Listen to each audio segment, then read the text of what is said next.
ನಮಸ್ಕಾರ ವಿದ್ಯಾರ್ಥಿಗಳೇ, ಪ್ರಥಮ PUCಯ ಸಮಾಜಶಾಸ್ತ್ರ.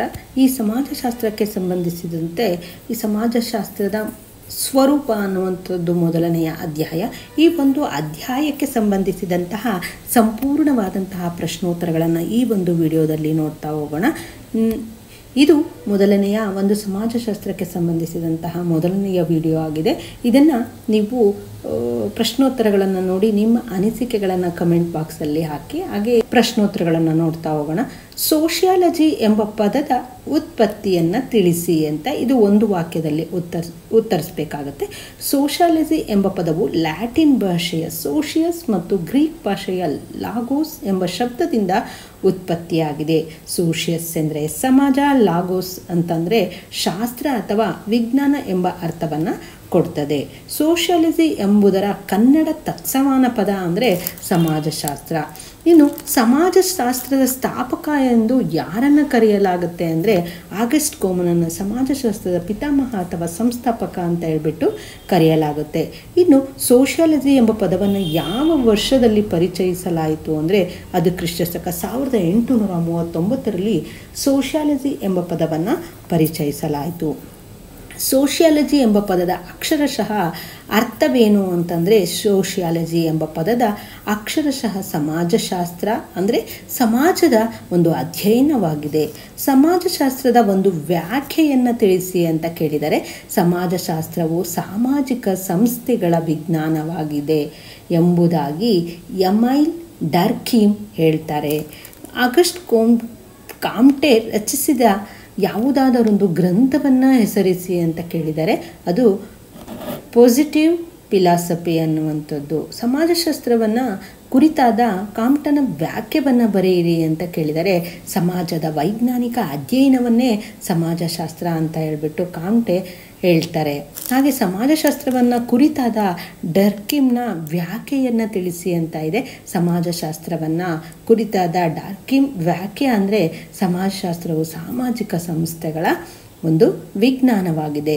ಸಮಾಜಶಾಸ್ತ್ರವನ್ನು ಕುರಿತಾದ ಮೆಕೈವರ್ ಮತ್ತು ಪೇಜ್ರವರ ವ್ಯಾಖ್ಯೆಯನ್ನು ತಿಳಿಸಿ ಅಂತ ಕೇಳಿದರೆ ಸಮಾಜಶಾಸ್ತ್ರವನ್ನು ಕುರಿತಾದಂತಹ ಮೈಕೈವರ್ ಮತ್ತು ಪೇಜ್ರವರ ವ್ಯಾಖ್ಯೆ ಅಂದರೆ ಸಮಾಜಶಾಸ್ತ್ರವು ಸಾಮಾಜಿಕ ಸಂಬಂಧಗಳನ್ನು ಕುರಿತಾದಂಥದ್ದು. ನಿಶ್ಚಯಾತ್ಮಕ ವಿಜ್ಞಾನ ಎಂದರೆ ಏನು ಅಂತ ಇದೆ. ಒಂದು ವಸ್ತು ಹೇಗಿದೆಯೋ ಹಾಗೆಯೇ ಎಂದು ತಿಳಿಸುವ ವಿಜ್ಞಾನವನ್ನು ನಿಶ್ಚಯಾತ್ಮಕ ವಿಜ್ಞಾನ ಅಂತ ಹೇಳ್ಬಿಟ್ಟು ಕರೆಯಲಾಗುತ್ತೆ. ಶುದ್ಧ ವಿಜ್ಞಾನ ಎಂದರೇನು ಅಂತ ಇದೆ.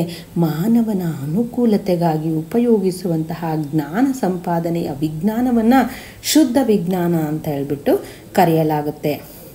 ಸಮಾಜಶಾಸ್ತ್ರವು ಶುದ್ಧ ವಿಜ್ಞಾನವೇ ಅನ್ನುವಂಥದ್ದು. ಸಮಾಜಶಾಸ್ತ್ರವು ಶುದ್ಧ ವಿಜ್ಞಾನವಾಗಿದೆ ಏಕೆಂದರೆ ಇದರ ಮುಖ್ಯ ಉದ್ದೇಶ ಜ್ಞಾನ ಸಂಪಾದನೆಯಾಗಿದೆ.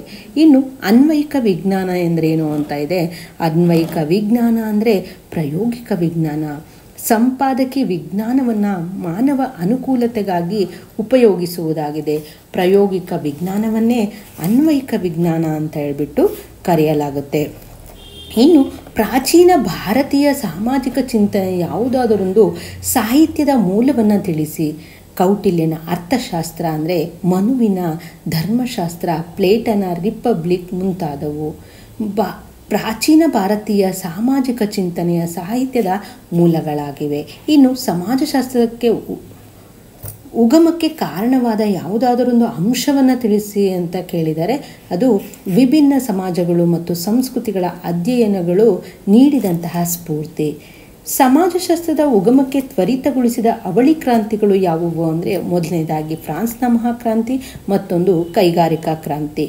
ಕೈಗಾರಿಕಾ ಕ್ರಾಂತಿಯ ಒಂದು ಪರಿಣಾಮವನ್ನು ತಿಳಿಸಿ ಅಂತ ಕೇಳಿದರೆ ಕೈಗಾರೀಕರಣದ ಪರಿಣಾಮದಿಂದ ನಗರೀಕರಣ ಪ್ರಕ್ರಿಯೆ ಆರಂಭ ಆಯಿತು.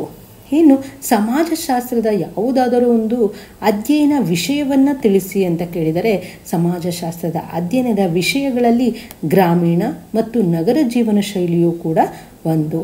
ಇನ್ನು ಸಮಾಜಶಾಸ್ತ್ರದ ಯಾವುದಾದರೊಂದು ವಿಶಿಷ್ಟ ಅಧ್ಯಯನದ ಶಾಖೆಯನ್ನು ತಿಳಿಸಿ ಅಂತ ಕೇಳಿದರೆ ಅದು ಕುಟುಂಬಶಾಸ್ತ್ರವೂ ಕೂಡ ಒಂದು ವಿಶಿಷ್ಟ ಅಧ್ಯಯನದ ಶಾಖೆಯಾಗಿದೆ.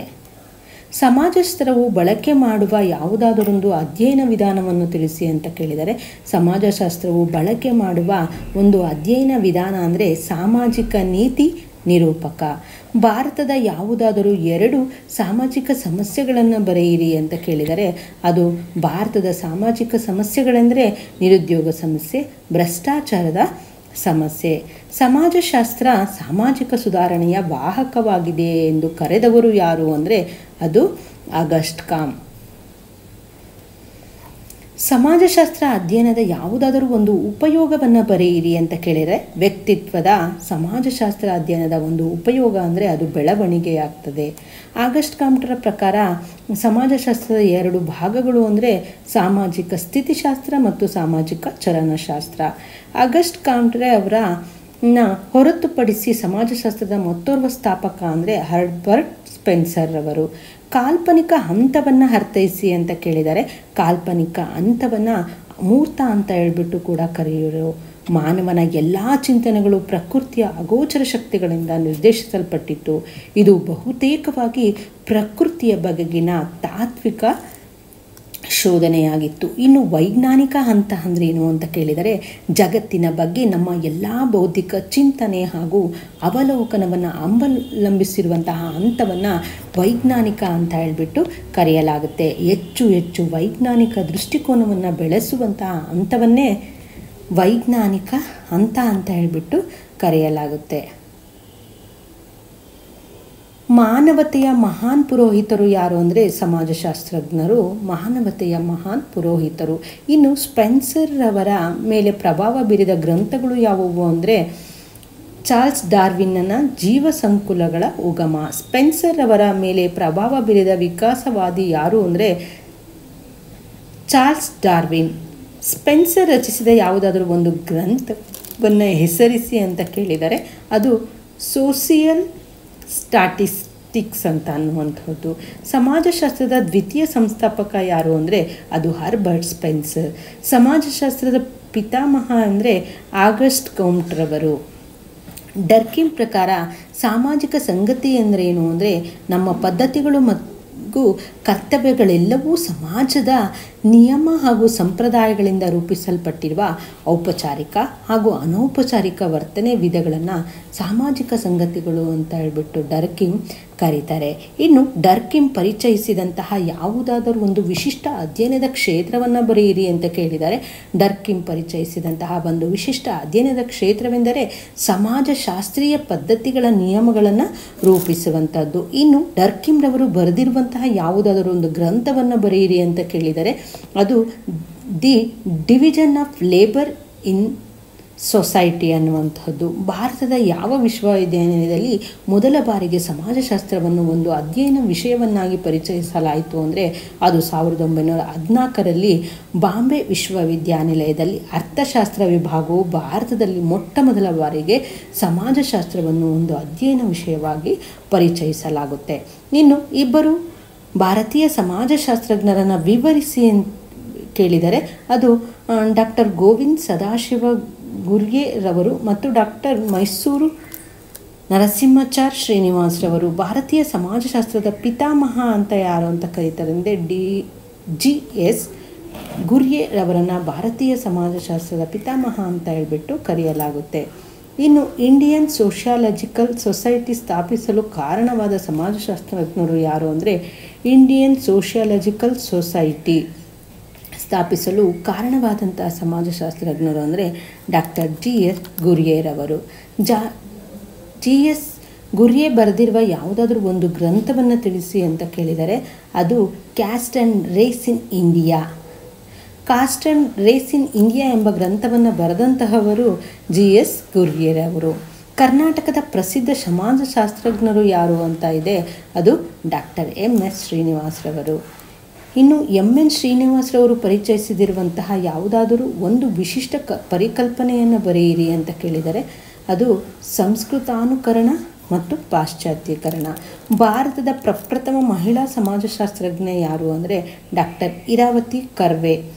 ಡಾಕ್ಟರ್ ಇರಾವತಿ ಕರ್ವೆಯರವರು ಬರೆದಿರುವ ಒಂದು ಕೃತಿಯನ್ನು ತಿಳಿಸಿ ಅಂತ ಹೇಳಿದೆ ಅದು ಕಿನ್ಶಿಪ್ ಆರ್ಗನೈಸೇಷನ್ ಇನ್ ಇಂಡಿಯಾ ಅನ್ನುವಂಥದ್ದು.